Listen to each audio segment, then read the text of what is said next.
ನಮಸ್ತೆ, welcome back to my channel. ಇವತ್ತು ನಾನು ಬ್ರೋಕನ್ ವೀಟಿಂದ ಒಂದು ಬಿಸಿಬೇಳೆ ಬಾತನ್ನು ಮಾಡ್ತಾಯಿದ್ದೀನಿ. ಈಗ 1 ಕಪ್ಪು ಬ್ರೋಕನ್ ವೀಟಿಗೆ 1 ಕಪ್ಪು ಬೇಳೆನ ಸೇರಿಸ್ಕೊಳ್ತಾ ಇದ್ದೀನಿ. ಬಟಾಣಿ, ಬೀನ್ಸು, ಕ್ಯಾರೆಟು ಇಲ್ಲಿ ತರಕಾರಿನ ತೊಗೊಂಡಿದ್ದೀನಿ. ಈಗ ಬೇಳೆನ ನೀಟಾಗಿ ವಾಶ್ ಮಾಡಿ, ಬ್ರೋಕನ್ ವೀಟ್ ಕೂಡ ನೀಟಾಗಿ ವಾಶ್ ಮಾಡಿದ್ದೀನಿ. ಮತ್ತು 2ಕ್ಕೂ ಸ್ವಲ್ಪ ಉಪ್ಪನ್ನು ಸೇರಿಸಿ ಈಗ 1 ಕಪ್ಪು ಬ್ರೋಕನ್ ವೀಟಿಗೆ 2 ಕಪ್ಪು ನೀರನ್ನ ಸೇರಿಸ್ಕೊಳ್ತಾ ಇದ್ದೀನಿ.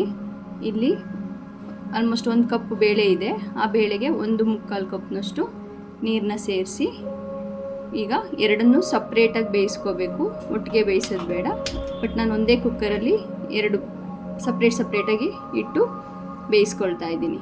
ನಂತರ ಒಂದು ಪ್ಯಾನ್ಗೆ 3 ಸ್ಪೂನು ಆಯಿಲ್ಲು, 1 ಸ್ಪೂನು ತುಪ್ಪನ ಸೇರಿಸ್ಕೊಳ್ತಾ ಇದ್ದೀನಿ.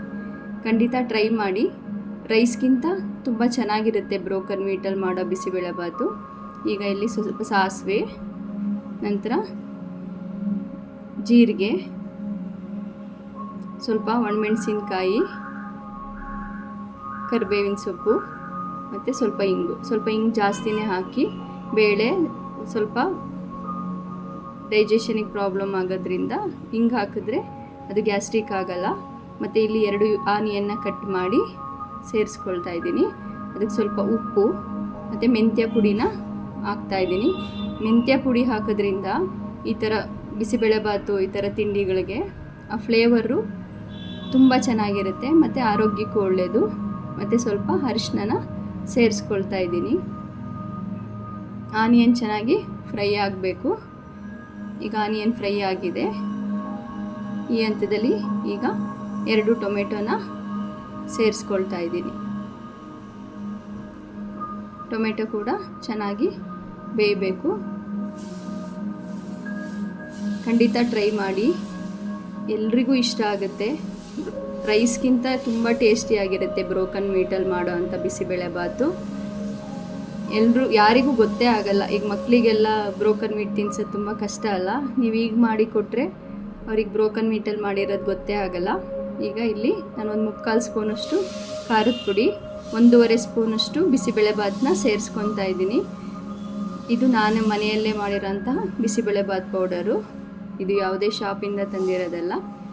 ನಂತರ ಇಲ್ಲಿ ಸ್ವಲ್ಪ ಅಚ್ಚ ಖಾರದ ಪುಡಿನ ಸೇರಿಸ್ಕೊಳ್ತಾ ಇದ್ದೀನಿ.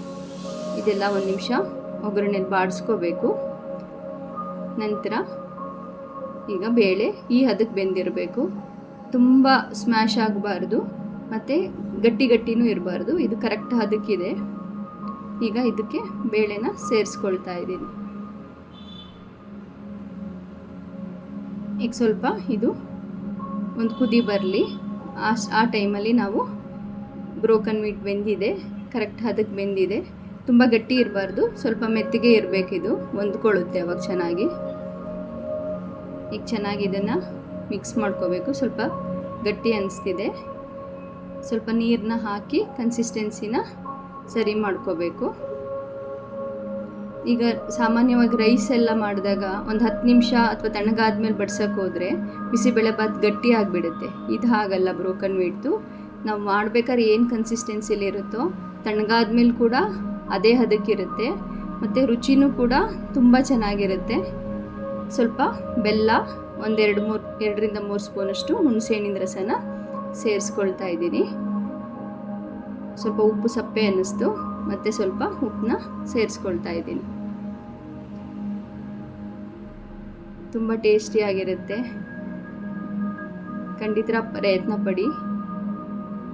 ಕಡೆಯದಾಗಿ ಕೊತ್ತಂಬರಿ ಸೊಪ್ಪು ಮತ್ತು ಮೇಲೆ ಸ್ವಲ್ಪ ತುಪ್ಪ ಹಾಕಿದ್ರೆ ಬಿಸಿ ಬಿಸಿ ಬ್ರೋಕನ್ ವೀಟ್ ಬಿಸಿಬೇಳೆ ಬಾತ್ ರೆಡಿಯಾಗಿದೆ.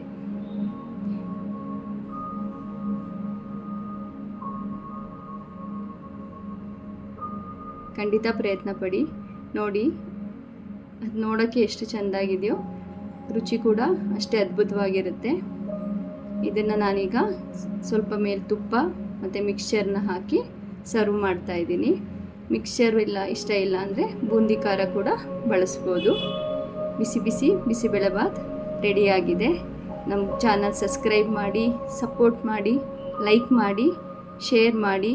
ನಮ್ಮ ರೆಸಿಪಿಗಳು ಹೇಗೆ ಬರ್ತಿದೆ ಖಂಡಿತ ತಿಳಿಸಿ. ಈ ಬ್ರೋಕನ್ ವೀಟ್ದು ನೀವೊಂದು ಸಲ ಖಂಡಿತ ಪ್ರಯತ್ನಪಟ್ಟು ಹೇಗೆ ಬಂತು, ನಿಮ್ಗಿಷ್ಟ ಆಯಿತಾ ಖಂಡಿತ ತಿಳಿಸಿ. ಆರೋಗ್ಯಕರವಾದ ಬ್ರೋಕನ್ ವೀಟ್ ಬಿಸಿಬೇಳೆಬಾತ್ ರೆಡಿಯಾಗಿದೆ. Thank you for watching.